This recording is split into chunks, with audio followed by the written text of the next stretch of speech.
ಹೆಚ್ಚಿನ ಕೆಲಸದ ಒತ್ತಡದಿಂದ ಹೃದಯಾಘಾತಕ್ಕೆ ಸಾವು ಸಂಭವಿಸ್ತಾ ಇದೆ. ಸಾಲು ಸಾಲು ಜಿಬಿಎ ನೌಕರರು ಹೃದಯಾಘಾತಕ್ಕೆ ಬಲಿಯಾಗ್ತಿದ್ದಾರೆ.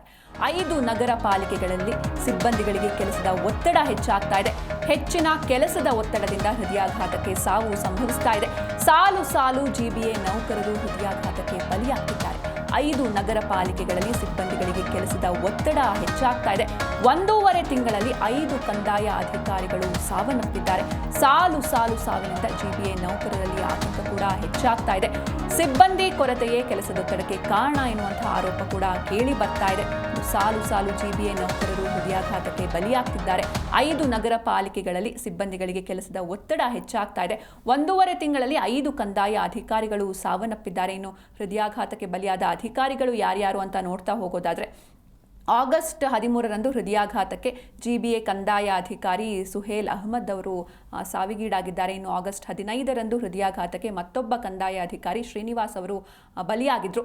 ಆಗಸ್ಟ್ 20ರಂದು ಕಂದಾಯ ಪರಿವೀಕ್ಷಕ ರಾಘವೇಂದ್ರ ಹೃದಯಾಘಾತದಿಂದ ಸಾವನ್ನಪ್ಪಿದ್ರು. ಇನ್ನು ಆಗಸ್ಟ್ 23ರಂದು ದ್ವಿತೀಯ ದರ್ಜೆ ಗುಮಾಸ್ತ ನಲ್ಲಣ್ಣ ಹೃದಯಾಘಾತದಿಂದ ಸಾವನ್ನಪ್ಪಿದ್ರು. ಸೆಪ್ಟೆಂಬರ್ 24ರಂದು ಕಂದಾಯ ಮೌಲ್ಯಮಾಪಕ ಶ್ರೀನಿವಾಸ್ ಹೃದಯಾಘಾತದಿಂದ ಮರಣ ಹೊಂದಿದ್ದಾರೆ. ಇನ್ನು ಸಾಲು ಸಾಲು ಹೃದಯಾಘಾತ ಕಂಡು ಜಿಬಿಎ ಅಧಿಕಾರಿಗಳು ಬೆಚ್ಚಿಬಿದ್ದಾರೆ. ಹೆಚ್ಚಿದ ಕೆಲಸದ ಒತ್ತಡವೇ ಈ ಸಾವುಗಳಿಗೆ ಕಾರಣ ಅಂತ ಆಕ್ರೋಶವನ್ನು ಹೊರಹಾಕಿದ್ದಾರೆ. ಸೀಲಿಂಗ್ ಮಾಡಿ ಅಂತ ಒತ್ತಡ ಆಗ್ತಾ ಇರೋದ್ರಿಂದ ಕಂದಾಯ ಅಧಿಕಾರಿಗಳು ತೀವ್ರವಾಗಿ ಖಿನ್ನತೆ ಒಳಗಾಗಿದ್ದಾರೆ. ನನಗೆ ವಾಟ್ಸಪ್ ಗ್ರೂಪ್ಗಳಲ್ಲಿ ಬಂದಿರೋದು ಅದು, ನಾವೆಲ್ಲ ಕೆಲವರೆಲ್ಲ ನಿವೃತ್ತಿ ತೊಗೊತೀವಿ, ಸ್ವಯಂ ನಿವೃತ್ತಿ ತೊಗೊತೀವಿ, ರಾಜೀನಾಮೆ ಕೊಡ್ತೀವಿ ಅನ್ನೋ ಥರ ಮನಸ್ಥಿತಿಗೆ ಬಂದಿದ್ದಾರೆ. ನಾನು ಕೆಲವರಿಗೆಲ್ಲ ಹೇಳಿದೆ, ಆ ರೀತಿ ಯಾರೂ ನಿರ್ಧಾರ ಮಾಡಬೇಡಿ, ಇದನ್ನು ಆಯುಕ್ತರ ಗಮನಕ್ಕೆ ತಂದು ಒಂದು ಪರಿಹಾರ ಹುಡ್ಕೋಣ ಅಂತ. ಹಾಗಾಗಿ ಇದಕ್ಕೆ ಒಂದು ಕಡಿವಾಣ ಹಾಕೋದು ಸಂಘದ ಒಂದು ಕರ್ತವ್ಯ ಆಗಿದೆ. ಹಾಗಾಗಿ ನಾವೆಲ್ಲರಿಗೂ ಕೆಲವು ಕಂದಾಯ ಅಧಿಕಾರಿಗಳಿಗೆಲ್ಲ ಒಂದು ಕೂಡಲೇ ಸಭೆ ಕರೆದು ಸಮೀಕ್ಷೆ ಏನು ಒಂದು ತರಬೇತಿ ಕೆಲಸ ಪ್ರಗತಿಯಲ್ಲಿದೆ ಅದೆಲ್ಲ ಮುಕ್ತಾಯ ಆದ ಮೇಲೆ ನಾವು ಕರಿತೀವಿ. ಮಾನ್ಯ ಆಯುಕ್ತರಿಗೆ ಮತ್ತು ಉಪಮುಖ್ಯಮಂತ್ರಿಗಳವ್ರ ಗಮನಕ್ಕೆ ತರ್ತೀವಿ. ಏಕಕಾಲದಲ್ಲಿ ಕಂದಾಯ ಇಲಾಖೆಗಳಲ್ಲಿ ಇಷ್ಟೊಂದು ಕೆಲಸ ಕಾರ್ಯಗಳು ಕೊಟ್ಟರೆ ಮತ್ತು ಇಲ್ಲಿ ಅಧಿಕಾರಿಗಳು ಜಾಸ್ತಿ ಆಗಿದ್ದಾರೆ. ಆಯುಕ್ತರುಗಳಾಗ್ಬೋದು, ವಿಶೇಷ ಆಯುಕ್ತರಾಗ್ಬೋದು, ಅಪರ ಆಯುಕ್ತರು, ಅಭಿವೃದ್ಧಿ ಆಗಿರ್ಬೋದು. ಆದರೆ ಕೇಳೋಂಥ ನೌಕರು ಹುದ್ದೆ ಸುಮಾರು 7,000 ಹುದ್ದೆಗಳು ಖಾಲಿದೆ. ಅಷ್ಟು ಒತ್ತಡನೂ ಸಹ ನಮ್ಮ ಪಾಲಿಕೆ ಅಧಿಕಾರಿ ನೌಕರ ಮೇಲೆ ಇರೋದ್ರಿಂದ ಕೂಡಲೇ ಇದಕ್ಕೊಂದು ಕಡಿವಾಣ ಹಾಕಬೇಕು. ಮುಖ್ಯ ಆಯುಕ್ತರು ಮತ್ತು ಉಪಮುಖ್ಯಮಂತ್ರಿಗಳು ಮಧ್ಯಪ್ರವೇಶ ಮಾಡಬೇಕು. ಇಲ್ಲಿ ಏನು ನಡೀತಾ ಇದೆ ಅಂತ ತಿಳ್ಕೊಬೇಕು. ಏಕಕಾಲದಲ್ಲಿ ಇಷ್ಟು ಕೆಲಸಗಳನ್ನ ಮಾಡಿದ್ರೆ ಈಗಾಗಲೇ 5 ಒಂದೇ ತಿಂಗಳಲ್ಲಿ ಕಂದಾಯ ಅಧಿಕಾರಿಗಳು ಮರಣ ಹೊಂದಿರೋದು ಈಗಾಗಲೇ ನಾನು ಎಲ್ಲ ಅಧಿಕೃತವಾಗಿ ಪ್ರಕಟಣೆ ಮಾಡಿದ್ದೀವಿ. ಒತ್ತಡ ಏರಬಾರ್ದು ಅಂತ ಈ ಸಂದರ್ಭದಲ್ಲಿ ಮನವಿ ಮಾಡ್ಕೊಂಡು ಮೇಡಮ್, ಕಂದಾಯ ಅಧಿಕಾರಿ ಸುಹೇಲ್ ಅಹಮದ್ ಅಂತ ಮರಣ ಹೊಂದಿದ್ದಾರೆ, ಹೃದಯಾಘಾತ. ಅವ್ರಿಗೊಂದು 50 ವರ್ಷ. ಶ್ರೀನಿವಾಸ್ ಅಂತ ಕಂದಾಯ ಅಧಿಕಾರಿ, ಅವರು ಮರಣ ಹೊಂದಿದ್ದಾರೆ, ಅವ್ರಿಗೊಂದು 50 ವರ್ಷ.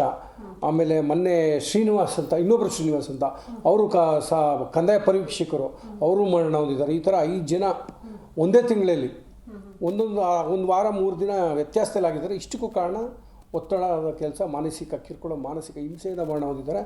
ಇದು ಇನ್ನೂ ಉನ್ನತ ಅಧಿಕಾರಿಗಳ ಗಮನಕ್ಕೆ ಬಂದಿಲ್ಲ. ಈ ಬಗ್ಗೆ ಹೆಚ್ಚಿನ ಮಾಹಿತಿಯನ್ನು ನೀಡ್ತಾರೆ ನಮ್ಮ ಪ್ರತಿನಿಧಿ ಮಂಜುನಾಥ್. ಇನ್ನು ಸಾಲು ಸಾಲು ಜಿಬಿಎ ನೌಕರರು ಹೃದಯಾಘಾತಕ್ಕೆ ಬಲಿಯಾಗ್ತಿದ್ದಾರೆ. ಏನು ಕಾರಣ ಅಂತಂದ್ರೆ ಸಿಬ್ಬಂದಿ ಕೊರತೆಯಿಂದ ಕೆಲಸದ ಒತ್ತಡ ಜಾಸ್ತಿ ಆಗ್ತಿದೆಯಾ, ಹೇಗೆ?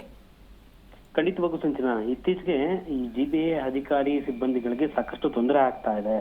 ಒತ್ತಡದ ಕೆಲಸಗಳು ಮೇಲಧಿಕಾರಿಗಳು ಹೇರ್ತಾ ಇದ್ದಾರೆ ಎನ್ನುವಂತಹ ಆರೋಪವನ್ನ ಸದ್ಯ ಜಿಬಿಎ ಅಧಿಕಾರಿ ಮತ್ತು ನೌಕರ ಸಂಘದ ಅಧ್ಯಕ್ಷರಾಗಿರುವಂತಹ ಅಧ್ಯಕ್ಷರು ಏನಿದ್ದಾರೆ ಅವರು ಅಮೃತರಾಜ್ ಅವರು ಆರೋಪವನ್ನ ಮಾಡ್ತಾ ಇದ್ದಾರೆ. ಆರೋಪ ತಕ್ಕಾಗೆ ಒಂದಷ್ಟು ಮಾಹಿತಿಯನ್ನು ಕೂಡ ಹಂಚ್ಕೊಳ್ತಾ ಇದ್ದಾರೆ. ನಮ್ಮ ಅಧಿಕಾರಿಗಳು ಕಳೆದ 1 ತಿಂಗಳಲ್ಲಿ ಬರೋಬ್ಬರಿ 4 ರಿಂದ 5 ಜನ ಹೃದಯಾಘಾತಕ್ಕೆ ಬಲಿಯಾಗ್ತಾ ಇದ್ದಾರೆ.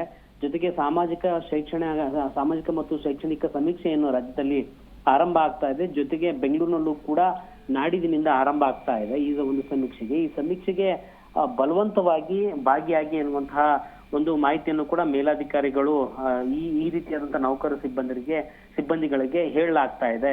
ಈ ಕಂದಾಯ ವಸೂಲಿ ಮಾಡುವಂತದರ ಜೊತೆಗೆ ಇನ್ನೂ ಹೆಚ್ಚಿನ ಕೆಲಸವನ್ನ ನಮ್ಮ ಮೇಲೆ ಹಾಕ್ತಾ ಹೋದ್ರೆ, ನಮ್ಮ ಅಧಿಕಾರಿ ಸಿಬ್ಬಂದಿಗಳಿಗೆ ಹಾಕ್ತಾ ಹೋದ್ರೆ ಇನ್ನಷ್ಟು ಒತ್ತಡದ ಕೆಲಸ ಜಾಸ್ತಿ ಆಗುತ್ತೆ. ಇದೇ ಕಾರಣದಿಂದಾಗಿ ಈಗೇನು 4-5 ಹೃದಯಾಘಾತಗಳಾಗ್ತಾ ಇದ್ದಾವೆ, ಅವಿನ್ನೂ ಹೆಚ್ಚಿನ ಸಂಖ್ಯೆಯಲ್ಲೂ ಕೂಡ ಏರಿಕೆ ಆಗುವಂತ ಸಾಧ್ಯತೆ ಇದೆ.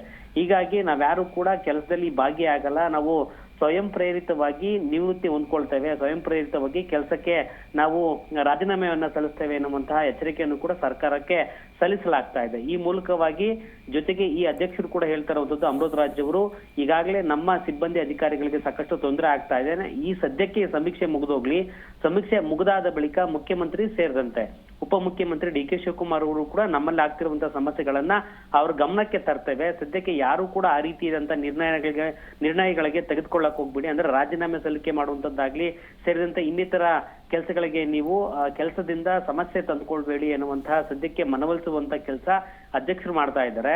ಆಗಿದ್ದು ಕೂಡ ತೊಂದರೆ ಅನುಭವಿಸ್ತಿರುವಂತಹ ಕಂದಾಯ ಇಲಾಖೆ ಅಧಿಕಾರಿಗಳು ಸಿಬ್ಬಂದಿಗಳಿಗೆ ಇನ್ನಿಲ್ಲದಂತಹ ತೊಂದರೆ ಏನಾಗ್ತಾ ಇದೆಯೋ ಅದು ಕೂಡಲೇ ನಿಲ್ಲಬೇಕು. ಇಲ್ಲದೇ ಇದ್ದ ಪಕ್ಷದಲ್ಲಿ ಮುಂದಿನ ದಿನಗಳಲ್ಲಿ ನಮ್ಮ ಹೋರಾಟ ಎನ್ನುವಂಥದ್ದು ಏನಿದೆಯೋ ಈ ಸಂಬಂಧಪಟ್ಟಾಗೆ ಇನ್ನೂ ಹೆಚ್ಚಿನ ರೀತಿಯಾದಂತಹ ಹೋರಾಟವನ್ನ ಮಾಡಬೇಕಾಗುತ್ತೆ. ಜೊತೆಗೆ ಮುಖ್ಯಮಂತ್ರಿ ಸಿದ್ದರಾಮಯ್ಯನವರು ಸೇರಿದಂತೆ ಮುಖ್ಯಮಂತ್ರಿ ಡಿ ಕೆ ಶಿವಕುಮಾರ್ ಅವರು ಕೂಡ ಈ ಸಂಬಂಧಪಟ್ಟ ಗಮನ ಹರಿಸಿ ಆಗ್ತಿರುವಂತಹ ಸಮಸ್ಯೆಗೆ ಬ್ರೇಕ್ ತರಬೇಕು ಎನ್ನುವಂತ ಒತ್ತಾಯವನ್ನು ಕೂಡ ಹೇರಲಾಗ್ತಾ ಇದೆ. ಸಿಂಚನಾ.